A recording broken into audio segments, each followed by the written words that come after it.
Hi there, folks. Saber4 here.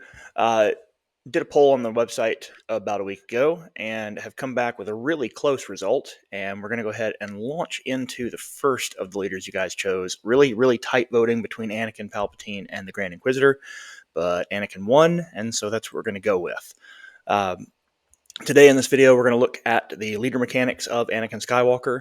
We'll take a look at some of the Force payoffs that are in this particular card set. We'll look at some of the different pathways that you can play with Anakin. We'll talk about key cards by aspect.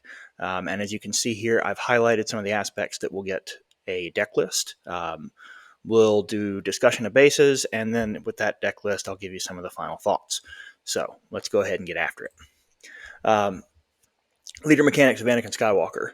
On his leader side, he acts to boost the damage of your units. So what he does is that he deals 2 damage to your base, and then he attacks with a unit, and that unit gains +2/+0.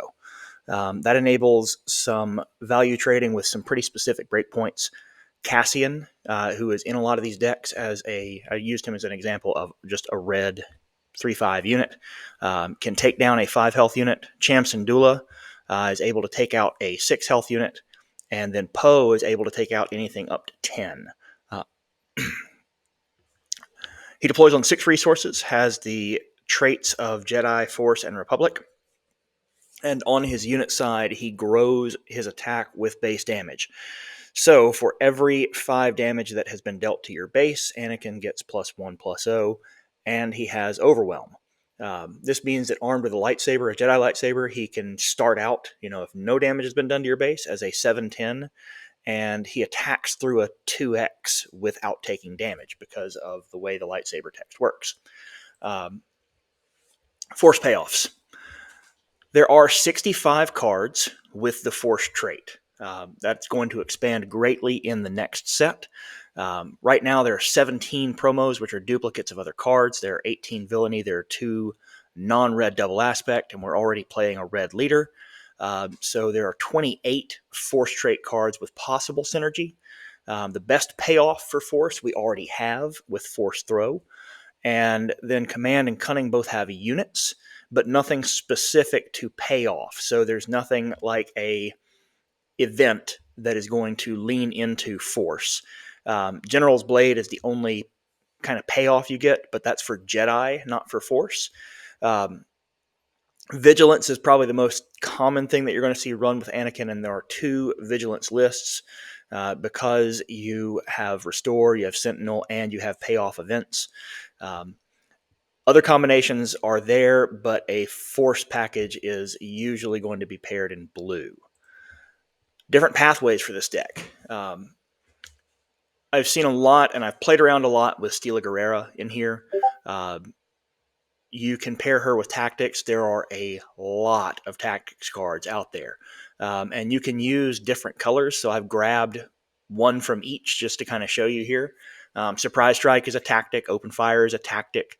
Covering the Wing is a tactic, and so is Dogfight.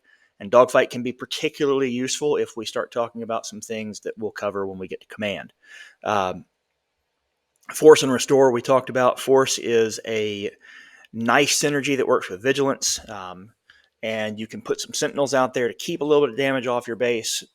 You can use your units with Restore, and you can even use those units to attack into other things, keeping the Sentinels in place, forcing them to attack through you, and then cleaning up with some units that are able to kind of blast their way through.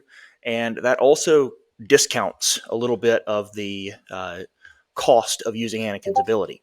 As I'm making this video, I just got the notification of Lars that's coming up in the next set, and that's going to be like an automatic include for a Anakin blue deck, largely because we're talking about something that will be able to utilize Anakin's ability on its way towards forcing the opponent to kill Lars. And in doing so, it's going to do it for free because Lars is Restore 2. And so it's a 0-3, Restore 2, search for a Force unit when he's defeated. But in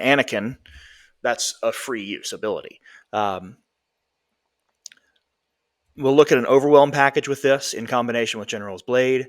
Um, Overwhelm gains +2/+0 off the leader ability, has the ability to strike through again a second time with Dogfight, or to play that unit and then, kind of by surprise attack with it on the same turn. So you got a lot that can kind of play in. Discard, we have a familiar face in that space already. And we'll talk about that a little bit more, but we have Quinlan in that space with a yellow-red combo, and he might just do the job better. Key cards from Aggression. So Aggression is our main thing since we're already in that with our leader unit. Absolute considerations, every deck that you build should consider at least playing Cassian Andor, Cham Syndulla, Sabine Wren, Force Throw, Red 5, and Anakin's Interceptor. Why are we looking at some of those? Well, in part for breakpoints. We said that Cassian out here, you can smuggle him, bring him in ready on 5 resources, and he can deal with 5 health as using Anakin's ability. Cham Syndulla is great anti-ramp. They ramp, you play Cham, you get to ramp for free. And if you're looking at Han's ability, like if Han ramps from the 4 into the 5 space, then you're doing that at a spot where you get to keep the ramped card and he does not. And then Cham is able to outright defeat Han. So Han is, held in check by Cham Syndulla. Red 5 is an absolute consideration for me now in a lot of things that are playing red and heroism, just because that ability to clean up units makes that a really, really strong space presence. Secondary considerations, K2SO is always a strong one. Steal a Guerrera, especially if you're going to lean into tactics. Daring Raid, Open Fire, System Shock, Power Failure. These are all good cards to use, and they are all also tactics. And so if you're looking at Steela as a possibility and you're looking at some of these, consider putting her in.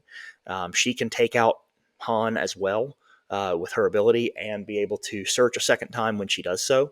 So this is you're going to deal 6 damage to your base if you search twice and use her ability to get there, but that's kind of what Anakin does. Poe is another consideration here. He's a super strong unit at 5 for anything that goes red heroism. And then I didn't put on the list, but I also included Bravado here. This is another way to attack with a unit a second time, and it is likely that you're going to be defeating units using Anakin's ability. And so if you can swing him twice in a round, that can steal or steal a lot of games. In Vigilance, card selection in Vigilance is going to be based on how heavy you lean into the color. You can put together a force package that does not lean super, super heavy into Vigilance and use a deck that is a little bit more red. We'll see an example of this when we look at the deck lists later on, but we'll also look at one that leans a bit heavier into blue and so uses Queel as a draw engine. This has definitely the best force payoffs outside of Force Throw, which you already had access to. And so Vigilance considerations include things like Yoda and Obi-Wan, who are great force units in the early and mid game. The Jedi lightsaber is a auto include with Anakin, just because if you can ever stick it on him, he's just going to run away with some games. And then the Outer Rim Outlaws, which I had in the deck previously and then got to see used at Richmond to great effect. Some of the folks who were running that there even used Outer Rim Outlaws over Yoda as a 3 of versus a 2. And it's a wonderful effect there because it's a shielded unit that can be a 5/3. So it can just cleanly defeat a opponent's 5 health unit. It stacks 2 damage on your base, but it sticks around and is a 3/3 if they attack into it, or it's a 5/3 again if you want to swing into another unit. Deep Blue, if you're really leaning into it, you should consider Hera Syndulla. Queel is a great addition to that because he provides a card draw engine. And like I said, if we're really pushing in, the Razor Crest is a fantastic card there to be able to buy back some of your different things that are like the Jedi lightsaber, different attachments. Perilous Position is a good card in here, covering the wing as well. Um, we'll look at a command. We'll look at a command deck. You can lean into the overwhelm keyword, which is what I did in the command deck that you'll see, and use tactics that kind of buff our units to push overwhelm damage into the base. You're going to be doing kind of passive damage as you clear units, and work as a unit-based control deck that has the ability to really turn the corner if there's not something in front of one of your units to attack. Dogfight is a marvelous card in here because it only costs 1, and it allows me to attack with an exhausted unit. So if I've got something out there that I put out for 3, I've still got a 4th resource up, and I want to attack through with a unit that I played this turn that has overwhelm. Dogfight, and get passive base damage that way. You also get Battlefield Marine, which is still just, aside from playing Sabine, it's still just the best of the 2-drop 3 cost 2-drop 3 units. General's Blade is amazing in here because that means that something like the Battlefield Marine or Sabine can come into play for free. You have a couple of different Jedi that you should consider here if you are playing in green.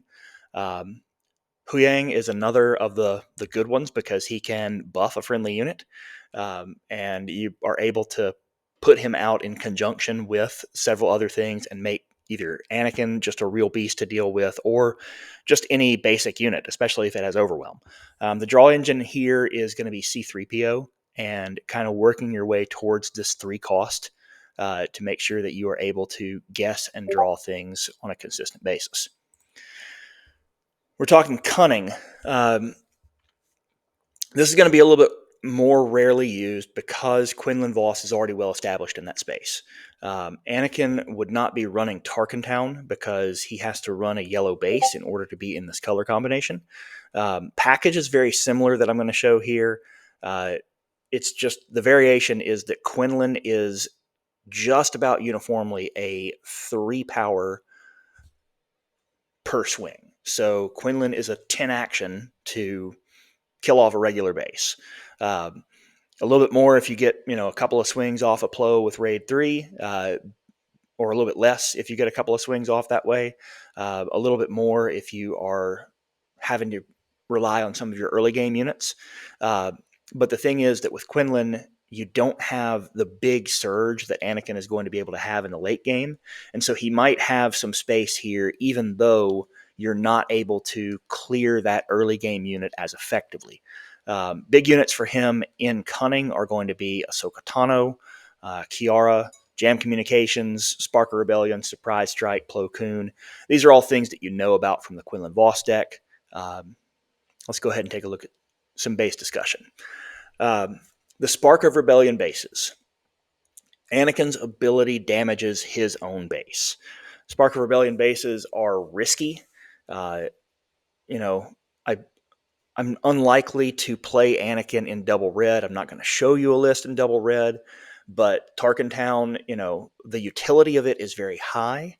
However, even though the utility of it is very high, you are limiting your leader to a +4, and as you do damage to your own base to push through things, you're really winding your own clock. There's a similar power gap. There's power cap on the bases from Twilight. All of them are less than 30. Offset is on yellow. You get +1/+0 for the leader, and so you offset the drop in potential leader size while you still have any sort of board stability for a automatic +1.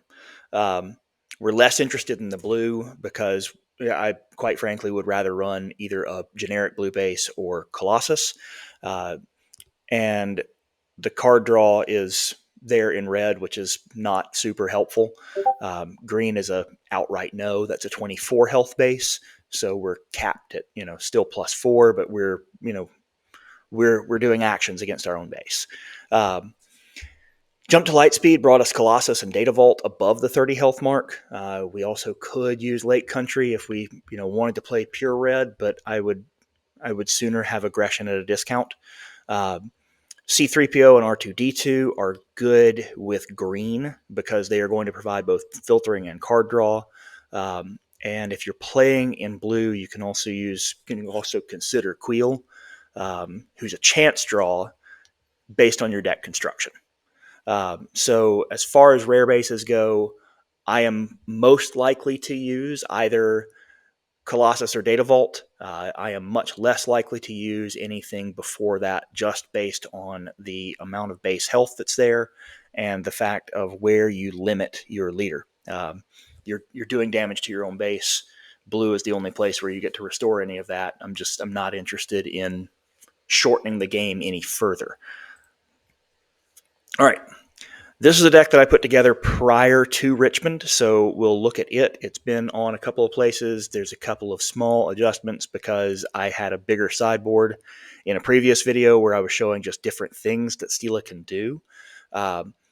What I've adapted to finally is to move to where, if I need to, I can swap out cards and go purely into and lean hard into that Stila Guerrera tactics form. And that pushes out a few other things that are in the deck, but that allows me to be a little bit more aggressive with my controlling options, because a lot of these things that are there don't have, they're not card-based control. They're unit-based. And if I want to be a little bit more aggressive with those options and clearing my opponent's units with cards rather than damaging my own base, that's where it is. You can see there's Force Throw in here. We're up on 3 of the Outer Rim Outlaws. We're down on 2 of the Yodas. We have a couple of different places where we've got Sentinels in here. Really high on covering the wing, being able to provide another shield to something. I leaned into the Force payoff, which is why we have the Forces with me in here. You do have a couple of units early. You have the Yoda unit early on, and then you've got units late with Luke Skywalker and Obi-Wan Kenobi, who are able to utilize the Forces with me for a big surge. Jedi Lightsaber is a nice one in this deck just because of the volume of things that I've got there. A Jedi Lightsaber on Yoda is just disturbing. You've got a 5/7 who can attack as high as a 7 and gives -2/-2 to whatever he's attacking. Like I said, it's a disturbing combo to sit across from. Red 5, I said already, I love that card. I love being able to clean up some stuff by attacking with a space unit, especially if I've done something like covering the wing to pop a shield onto it. You're in a good space here with this because you can use your leader action aggressively. Not only do you have 35 health on your base, you are pretty heavily invested in blue, and so getting Queel out, your hand's only 5, and it might be hard to think that you're going to aggressively mulligan, but if Queel is in your opening hand, or if Queel is not in your opening hand the first time you draw, I would consider a mulligan unless you have a very nice opening, just because getting him online early is very effective for this deck. Be aware, if you're playing into something like Quinlan, you probably would rather not play Queel first. You would rather let him ping off something else and something that is a little bit less helpful for you. Let's look at the version that is kind of post-Richmond. Here we moved a little bit away from some of the blue synergy, and you can see that we went towards R2D2 and C3PO as our draw engine, and a little bit heavier on 3-cost units and events. That will allow C3PO to make more guesses at 3, or R2 and C3PO to combine to know what's on top of your deck. This is a pretty fine option. I have included Crate Dragon here in my main deck, mostly as a thing for me to force throw. He is my problem solver if I have to force throw myself. A lot of the other stuff we kind of talked about, except for maybe Red Squadron X-Wing, which is another of my card draw possibilities. Yoda draws me a card, Red Squadron X-Wing draws me a card, C-3PO draws me cards, R2-D2 lets me filter. So I've got a lot of things where I can move around and manipulate into the cards and hand that I need due to the way this deck is constructed. All right, let's talk about green. Here I went Data Vault, and in going Data Vault, I have leaned in a little bit heavier to the Stila Guerrera tactics package that allows me to use Overwhelm in a lot of cases. So, R2 is here for my filtering to be able to kind of move things around as I need it, but you have access to really a couple of the best 2-cost units in the game. I swapped out Sabine for the Dennops Loyalist because this deck leans into Overwhelm. And what I mean here is that if I am playing into something that is running a Battlefield Marine and I play a Dennops Loyalist and I've got the ability to act, then I'm going to do 1 passive damage and do unit-based control. So I'm going to deal 2 to my base, deal 1 to yours, blast through, take out the Battlefield Marine, and lose the Dennops Loyalist in the process. But anything that's a 2 cost, or anything that's a 2 attack, so she would bleed through a damage to the base and take out Sabine, but would remain on the board. And so that is a really powerful ability that this deck has.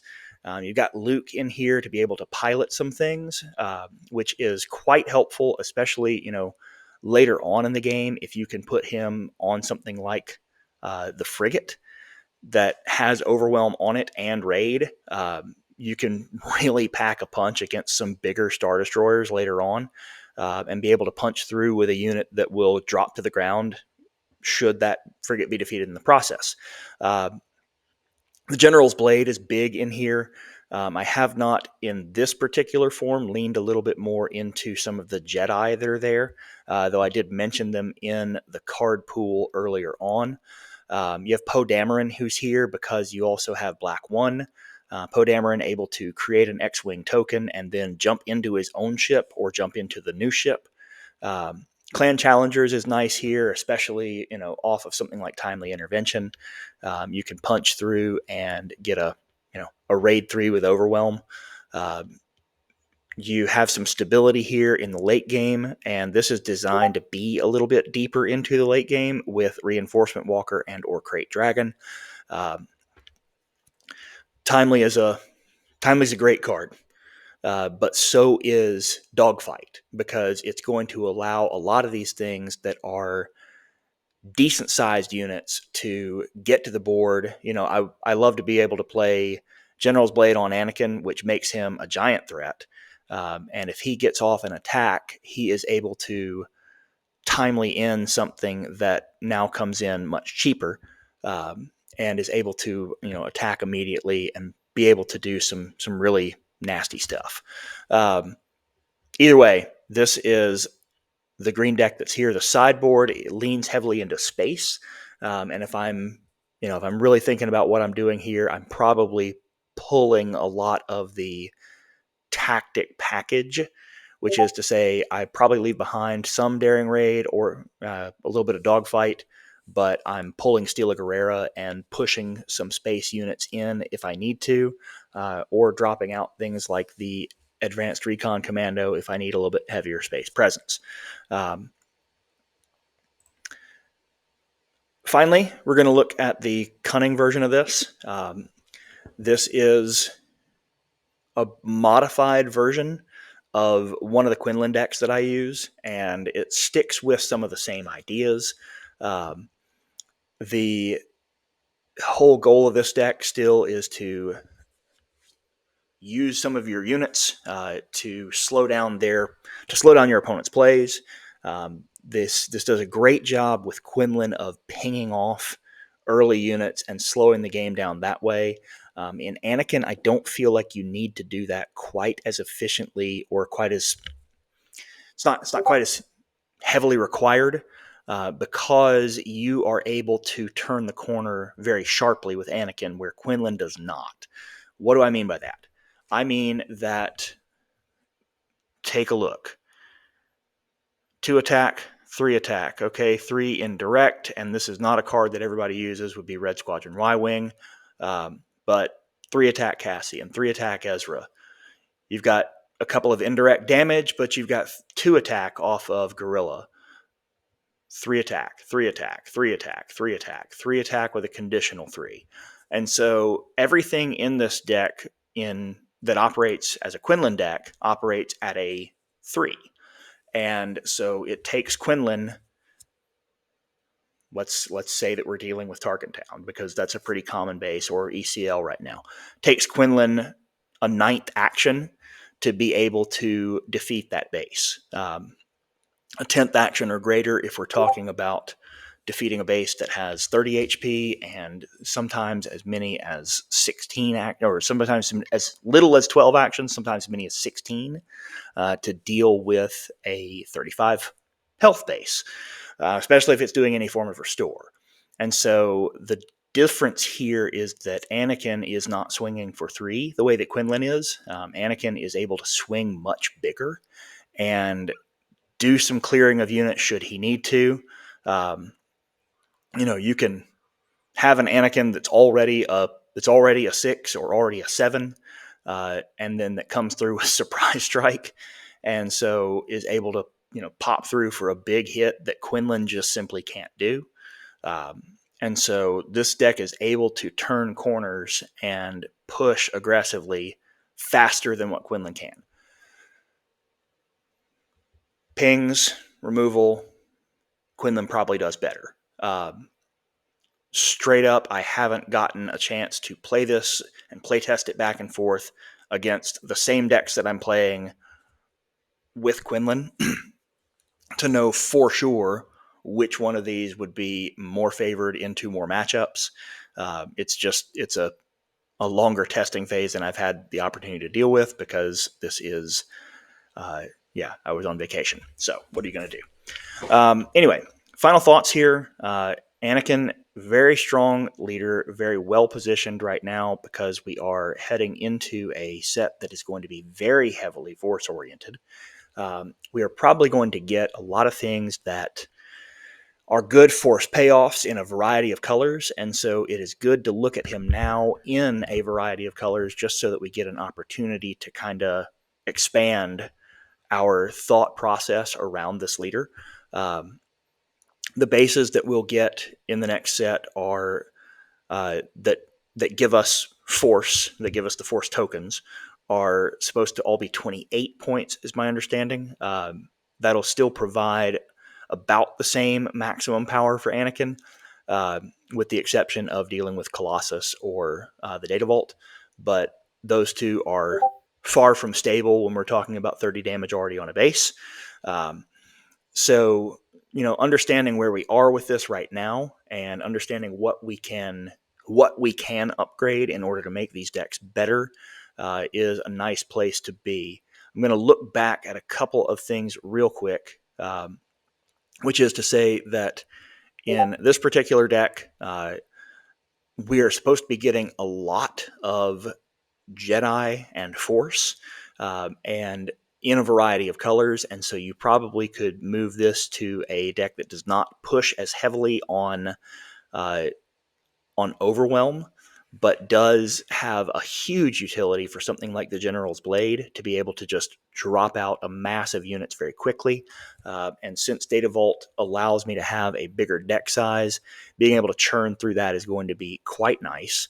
We already talked a little bit about the position of Lars in this, and so if we come back and we have a more force package oriented deck out of Anakin Blue, where Lars is going to be a 1-cost 0/3 with Restore 2, then we're going to have a good place for him to be able to do things like to pull out Yoda, or to pull out some of our other force payoffs, especially the units, and get some kind of searching into our deck.